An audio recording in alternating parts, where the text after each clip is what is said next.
Сәлем достар, бүгін біз қабынудың екінші бөлімін талдайтын боламыз. Бүгінгі тақырыпта біз эксудация, пролиферация сатысын талдаймыз. Жалпы альтерация сатысына бір назар аударып кетейік. Ең бірінші макрофаг. Макрофаг бізде интерлейкин 1-ді бөледі. Ол бірінші макрофаг не зат екенін анықтайды. Фагогенге ең бірінші ответ қайратын макрофаг. Енді бізде интерлейкин 1 бөлінді. Интерлейкин 1 бөлінгеннен кейін ол бүткіл иммунитетті, бүткіл ағзаны қосады. Ол жердегі бүткіл механизмдерді күшейтеді. Оның ішінде бізде компримент жүйесін активтеп береді. Компримент жүйесі хематоксис, яғни лейкоциттер хематоксисін, лейкоциттердің миграциясын шақырып береді. Лейкоциттерді қабыну аймағына шақырып береді. Интерлейкин 1 Б лимфоцит пен Т лимфоцитті активтеп береді. Т лимфоцит уже хелпер арқылы бізде тіккейлерді активтейді. Тіккейлер уже бізде перфорин арқылы ол жаңағы антидене комплексті өлтіретін болады. Бізде Б лимфоцит оған антидене бөледі. Антидене бөлгеннен кейін антидене комплекс түзілді. Түзілгеннен кейін HLA рецепторына отырып, HLA рецепторына жатып перфорин оны еретіп, жойып жіберетін болады. Одан кейін Т хелпердің тағы бір қызметі, ол біз макрофагты уже фагоцитозға дайындап береді. Макрофаг фагоцитозда уже жасап резистай бастайды. Енді бүгінгі тақырып бізде эксудация мен пролиферация болғандықтан біз ары қарай жалғастырамыз. Эксудация сатысы қабыну аймағына қанның плазма белоктары, қанның құрамалы элементтері жиналып эксудатты пайда етеді. Яғни эксудация дегеніміз бір сөзбен айтқанда ірің, қарапайым сөзбен айтқанда ірің. Оны бізде лейкоциттер, яғни лейкоциттер ана жерде қабыну аймағына келеді, біздегі бөгде затты өзіне жұтып алады. Сосын бізде не болады? Лейкоциттер өздері өліп қалады да, уже лимфа жолы арқылы бізден қаннан шығып кетеді. Уже ағзамыздан шығып кетеді. Солай не болады? Бізде тазарып қалады. Бұны бізде эксудация, ірің сатысы деп атаймыз. Енді эксудация қабынуды таратпау үшін қажет. Негізгі мәні осы. Яғни басқа ағзамызға инфекцияны таратпау үшін олар жаңағы майдан шебін жасап тастайды. Ағзамызды қорғау үшін жұтып алады, өздері өліп қалады. Ол бізде ірің. Лейкоциттер миграциясы серектин адгезиннің әсерінен қабыну аймағына келеді. Кофактордың әсерінен келеді. Қазір оны талдаймыз. Енді тамырдан тінге шығып бөгде затқа жақындайды. Микробқа бағытталып, лизис және фагоцитоздай бастайды. Микроб болсын, бактерия болсын, осы инфекциялардың бәрін осылай жұтып не істейді. Например, сіздер тұмауратып қалғаннан кейін өкпелеріңізден сіздерде жөтелгенде қақырық шығады. Сол бізде уже эксудация деп аталынады, яғни ол ірің. Енді хемотрактанттар деген оған бар бізде. Хемотрактанттар дегеніміз ол бізде нені алып келетін, яғни лейкоциттерді миграциясын шақыратын негізгі заттар. Олар екіге бөлінеді. Тікелей емес деп бөлінеді. Тікелей ол С3А мен С5А шақырады. Яғни комплементтік жүйе қандай лейкоциттің түрі болсын, бізде жаңағы лимфоцит, моноцит бәрін өзі немізге әкеп тастайды. Яғни лимфоцит, моноцит бөлек, оларды уже жалпы шақырады, яғни бәрін шақырады. Лейкоциттердің эозинофил, нейтрофил бәрін шақырып алады. Ал бізде енді арнайы емес дегеніміз бар, ол жаңағы тікелей арнайы лимфотоксин арқылы шақырылады. Енді бізде эотоксиндер тек эозинофилдерді, яғни аллергия түскен кезде ғана макрофаг анықтайды, эотоксиндерді активтейді. Эотоксиндер активтелгеннен эозинофил жаңағы аллергия болып жатқан жерге келеді. Аллергия тақырыбын алдыда талдаймыз. Ал МСР 1 ол моноциттерді ғана шақырады, ал интерлейкин 8 нейтрофилдерді ғана шақырады. Нейтрофилдер жаңағы острый қабыну болып жатқанда уже нейтрофилдер келеді. Ал моноцит пен лимфоцит олар соңында, олар созылмалы қабыну болып жатқанда. Неге? Себебі олардың қозғалуы өте аз қозғалады. Жаңағы лейкоциттердің, нейтрофилдерден қарағанда. Енді бізде эксудаттың түрі бар. Бұны патанатомиядан сұрайды. Бізде серозда эксудат, күйікте, аллергияда, вируспен сақымдалғанда болады. 2-3% белок ішкен лейкоциттер. Өздеріңіз саусақтарыңызды бір жеріңіз күйдіріп алғанда осындай не болып кетеді ғой, ішінде прозрачный жаңағы түссіз, бір ұстағанда жұп-жұмсақ бір не болады ғой, бір ішінде сұйықтық бар. Ол бізде не болады? Серозды эксудат деп аталынады. Ол бізде 2-3% белоктан және лейкоциттерден тұрады.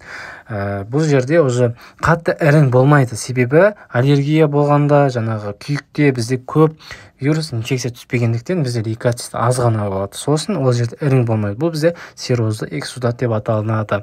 Бізде енді іріңді эксудат. Іріңді денешіктер лейкоцитте өте көп болады. Лейкоцит өте көп болады. Бұл жерде іріңді эксудат қандай қабынуда болады. Бактериялық қабыну стафилококк, стрептококк, нейтрофилдер көп болады бұл жерде. Бактериялық қабыну кезінде в основном болады.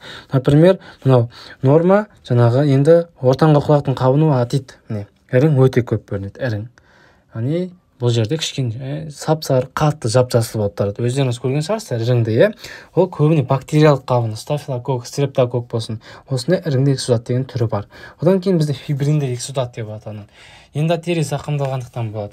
Фибрин жіпшелері бізде жаңағы эксудатпен араласып кетеді. Дифтерия, дизентерия кезіндегі қабық түседі. Дифтерия, дизентериямен шақырылған бүкіл ауруларда осы фибринді эксудат деп аталады. Пленка қабық түзеді. Міне, көбіне фибринді эксудат бізде синовиалды, сосын перикард зақымдалғанда болады. Міне, фибрин жіпшелері бізде не болады? Жиналып қалғандықтан фибринді эксудат деп аталады. Мынау патанатомиядан сұрайды. Жиі кездеседі осы фибринді эксудат. Одан кейін геморрагиялық эксудат бізде құрамында эритроциттердің болуымен көрініс береді. Пневмония, туберкулез, сібір жарасы. Например, туберкулезбен ауырған адам жөтелген кезде қақырықпен бірге қан шығарады, иә, аузынан. Ол бізде геморрагиялық эксудат, яғни эритроциттермен бірге қосылған лейкоциттер. Бұлардың бәрі геморрагиялық эксудат деп аталынады. Одан шіріген эксудат. Шіріген эксудат дегеніміз столбняк, ботулизм, анаэробты инфекция, кластридиямен шақырылған кезде шіріген иіс сияқты не болады. Например, гангрена болған кезде, гнойный хирургия болған кезде барарсыздар, сол кезде қатты шіріген иіс шығады. Ол бізде шіріген эксудат деп аталады. Яғни анаэробты инфекция, яғни олар оттегі жоқ жерде өсе беретін инфекциялармен шақырылған ауруларда шығады. Бұл шіріген эксудат деп аталады. Одан кейін катаралды эксудат. Ол біз қарапайым өзіміз жөтелгенде шығатын түссіз иіссіз қақырық. Яғни тұмауратып қалған кезде, жаңағы суық тиіп қалған кезде осы катаралды эксудат шығады. Яғни негізгі патогенезі біз суық су ішіп жүрген кезде не болады ғой, иә, тамағымыз ұстап қалады. Біздің ағзамызда патогенді және патогенді емес бактериялар өмір сүреді.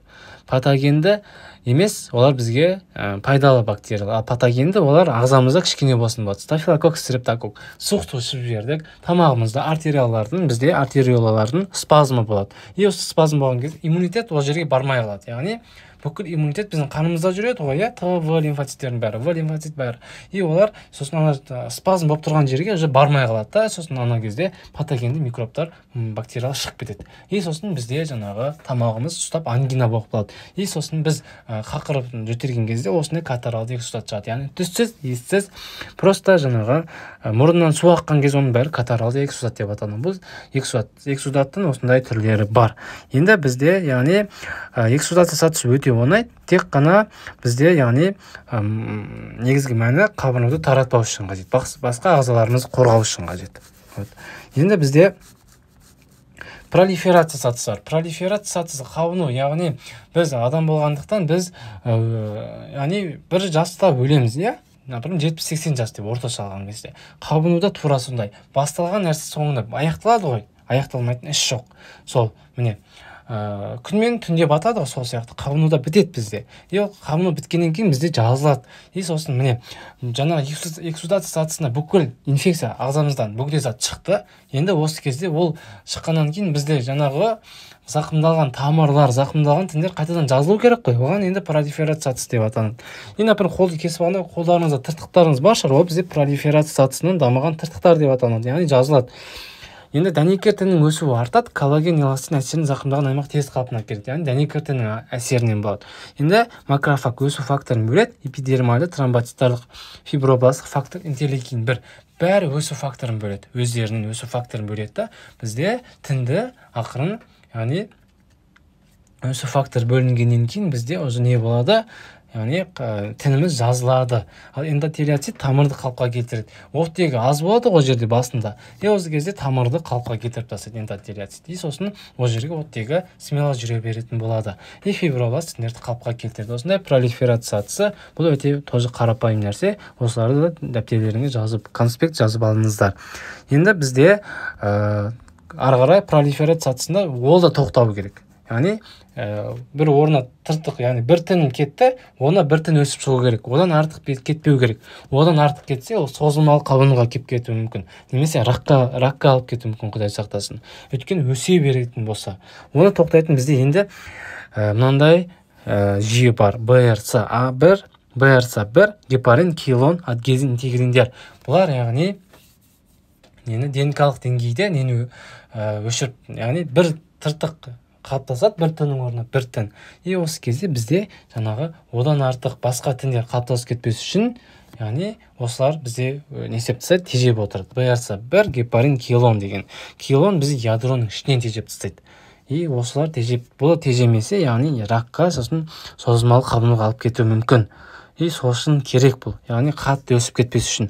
Ағза, например, менің бойым 1,80-ге дейін, например, өсет, одан артық өспеу керек қой, ол жер тоқтау керек. Менің нормам сол, әр адамның, яғни генетикалық деңгейі бойынша бір адамға 1,70, бір адамға 1,75 деген сияқты.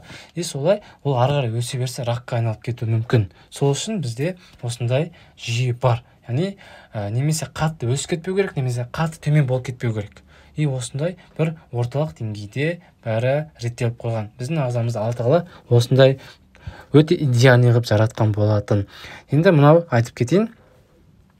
Бізде қабынуға қарсы стероид емес заттар, сосын глюкокортикостероидтар бар. Бұл бізде тіндік, яғни қабынудың тіндік патогенезі. Например, фосфолипид зақымданды, бір тін фосфолипаза А2-ні бөлді, арахидон қышқылы бөлінді. Арахидон қышқылы бізде жаңағы цок пен локты береді. Яғни циклооксигеназа, липоксигеназа, олардың қызметі лейкотрийіндерді шақыру. Яғни лейкотрииндер бізде лейкоциттердің хематоксисін, лейкоциттерді қабыну ошағына апарып беретін негізгі медиаторлар. Тромбоксан А2 тромбоциттердің агрегациясын жасайды. Яғни тініміз кесілген кезде бұлар жаңағы тромбоциттердің агрегациясын жасап, жаңағы қанымызды тоқтатады. Ал простагландиндер қабынудың жаңағы жергілікті ауырсыну, қабыну, лихорадка бәрін осы простагландиндер шақырады. Ал простациклиндер олар бізде осындай екеуі, простагландиндер, простациклиндер екеуі негізі бір қызмет атқарады. Осындай қызметтер бар. Енді бізде қабынуға қарсы стероид емес препараттар бізде осы неден тежейді. Циклооксигеназаны цок 1 мен цок 2-ні тежеп тастайды. Осы әсер етеді. Ал бізде преднизолон ол же фосфолипаза А2-ні тежеп тастайды. Осылай тежеп тастағаннан кейін қабыну мүлде тоқтайды.